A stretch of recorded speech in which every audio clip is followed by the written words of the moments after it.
오늘 우리에게 주시는 하나님의 말씀은 마태복음 20장 17절에서 28절까지 말씀입니다.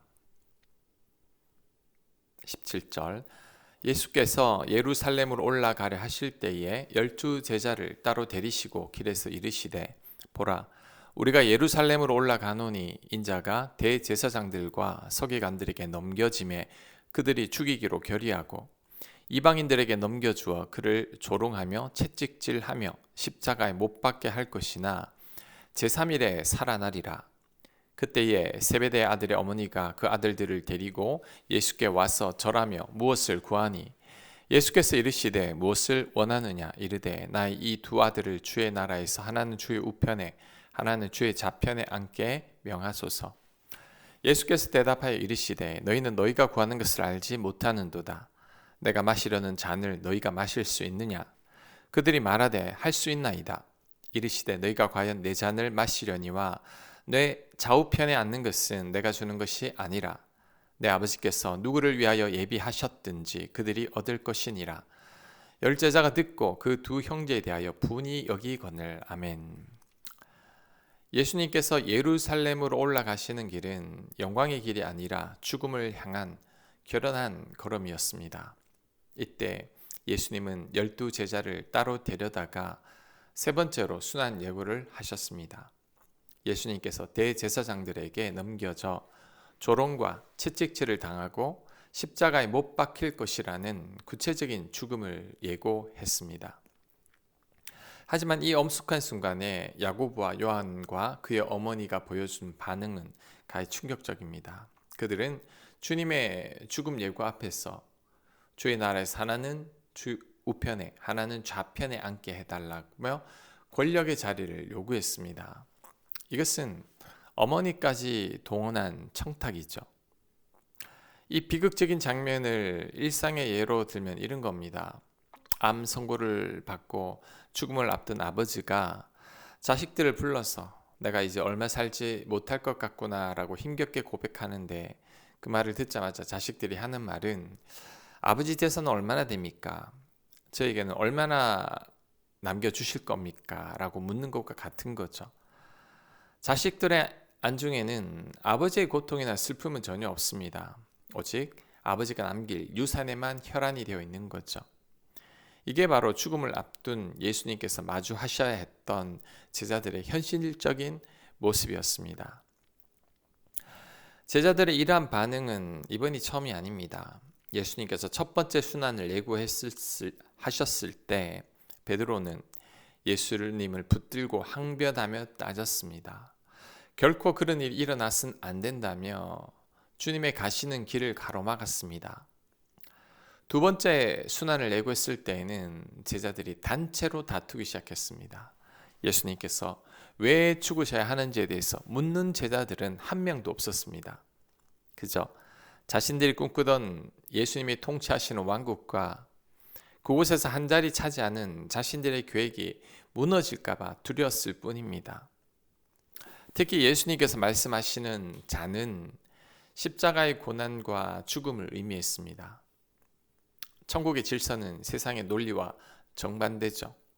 천국은 낮아진 만큼 높아지는 곳이며 스스로를 낮추고 섬기는 자가 비로소 으뜸이 되는 곳입니다. 이러한 잔을 제자들은 알 리가 없죠. 야고보와 요한은 예수님이 마시는 잔을 자신들도 마실 수 있다고 호언장담했습니다. 하지만 정작 자신들이 구하는 것이 무엇인지조차 그들은 깨닫지 못하고 있었습니다. 게다가 다른 10제자 또한 이 두 형제에게 분개했는데 그 분노의 이면에는 나도 그 자리에 앉고 싶다는 동일한 권력력이 숨겨져 있었죠. 예수님의 순환 예고 본문에 나타나는 제자들의 모습은 지극히 세속적이고 이기적이죠. 그들이 모든 것을 버리고 예수님을 따랐던 이면에는 예수님의 권력을 빌려서 세상에서 출세해 보려는 불손한 동기만 숨겨져 있었을 뿐입니다. 하지만 역설적이게도 이 지점에서 우리는 말할 수 없는 위로와 소망을 발견할 수 있습니다. 그것은 바로 하나님께서 이처럼 부족하고 형편없는 제자들을 통해서도 당신의 위대한 구원 역사를 이루어 가셨다는 거죠. 그렇다면 우리들의 부족함과 연약함도 문제가 되지 않습니다. 우리 하나님의 주특기는 건축자가 쓸모없다고 버린 돌을 가져다가 건축하는 집의 가장 중요한 모퉁이 돌로 사용하시는 겁니다. 세상에 쓸모없다고 쓰레기통에 던져버린 존재들을 우리 하나님은 재활용해서 가장 빛나는 걸작으로 만드시는 분이죠. 그러므로 우리는 스스로의 나약함과 부족함 때문에 낙심할 필요가 없습니다. 나의 모난 성격과 이기적인 본성에도 불구하고 하나님은 이렇게 못난 나를 택하셔서 강한 자와 지혜로운 자를 부끄럽게 하십니다. 욕심 많고 높아지기에만 급급했던 12제자를 통해서도 전 세계를 복음화시킨 하나님께서는 오늘날에 우리를 통해서도 동일한 일을 행하실 수 있습니다. 그러므로 그리스도인에게 있어 약함과 부족함은 결코 문제가 되지 않습니다. 진짜 문제는 그 약함 가운데서 전능하신 하나님을 바라보느냐 그렇지 않느냐에 달려있죠. 누구나 다 연약합니다. 위대한 사도였던 12제자도 본질적으로는 연약한 인간이었죠. 그러니 승패의 관건은 자신의 약함을 정직하게 인정하고 하나님께 도움을 구하고 하나님을 의지하는가에 달려 있습니다. 우리의 이기심과 세속적인 욕망을 우리 하나님 앞에 솔직히 고백해야 합니다. 하나님, 저도 제자들처럼 높아지기만을 원하고 주님의 아픔에는 무관심한 자였습니다. 이런 죄를 긍휼히 여겨 주시옵소서라고 인정하며 하나님 앞에 엎드려야 합니다. 그럴 때 하나님의 능력이 우리 안에 머물기 시작합니다. 이런 자들을 하나님은 높이시고 또 이런 자들을 통해서 하나님은 당신의 나라를 확장해 가실 겁니다. 25절 예수께서 제자들을 불러다가 이르시되 이방인의 집권자들이 그들을 임의로 주관하고 그 고관들이 그들에게 권세를 부리는 줄을 너희가 알거니와 너희 중에는 그렇지 않아야 하리니 너희 중에 누구든지 크고자 하는 자는 너희를 섬기는 자가 되고 너희 중에 누구든지 으뜸이 되고자 하는 자는 너희의 종이 되어야 하리라. 인자가 온 것은 섬김을 받으려 함이 아니라 도리어 섬기려 하고 자기 목숨을 많은 사람의 대속물로 주려 함이니라. 아멘. 자, 이 본문은 세상의 가치관을 정면으로 반박하는 예수님의 혁명적인 선언과도 같다고 할 수 있습니다. 예수님께서는 제자들을 불러 모으시고 당시의 지배적인 질서와는 반대의 말씀을 하셨습니다. 세상의 집권자들은 권세를 부리며 타인을 주관하는 것을 성공의 척도로 삼지만 너희들은 그렇게 살지 않아야 한단다라고 단호하게 말씀하셨죠. 예수님의 말씀의 요지는 아주 명확합니다. 세상은 끊임없이 더 높은 곳, 으뜸의 자리를 향해 나아가라고 종용하지만 그리스도의 제자가 가야 할 방향은 정반대라는 점이죠. 크고자 하는 자는 섬기는 자가 되어야 하고 으뜸이 되고자 하는 자는 종이 되어야 한다는 겁니다. 만왕의 왕이신 예수께서 이 땅에 오신 목적 또한 섬김을 받기 위함이 아니라 도리어 섬기며 자신의 목숨을 대속물로 내어주기 위함이었죠.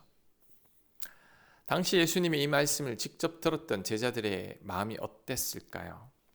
아마 단 한 명도 제대로 이해하지 못했을 겁니다. 마음에도 와닿지 않았을 겁니다.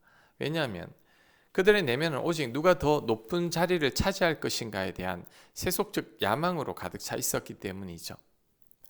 높아지기만을 탐하는 자들에게 타인의 종이 되라는 말씀은 마음에 와닿지 않는 공허한 메아리에 불과합니다. 자, 그렇다면 제자들이 예수님의 이 말씀을 온전히 깨닫게 된 시점이 언제였을까요? 바로 예수님의 죽음과 부활 이후였습니다. 가장 높으신 하나님의 아들이 가장 낮은 십자가의 자리까지 내려가셨을 때 하나님께서 예수님을 지극히 높여서 만유의 주가 되게 하셨다는 것을 알게 된 거죠. 또한 제자들이 예수님의 부활의 영광을 경험한 후에야 낮아지는 것이 높아지는 유일한 통로임을 깨닫게 된 겁니다. 그렇다면 오늘을 찾는 우리는 과연 어떠한 삶의 태도를 가져야 할까요? 우리는 세상이 강조하는 가치관과 방식에 길들여지는 것을 거부해야 합니다. 세상은 더 높은 곳으로 올라가라며 우리들의 등을 떠밀지만 우리들은 그것을 거부하고 예수님께서 머무셨던 낮은 곳을 향해 시선을 고정해야 합니다. 물론 이 말씀대로 산다는 것은 결코 녹록지 않은 일입니다. 주님의 방식대로 살아가다 보면 세상의 비웃음을 사기도 하고 홀로 낙오된 것 같은 불안감이 엄습할 때도 있습니다.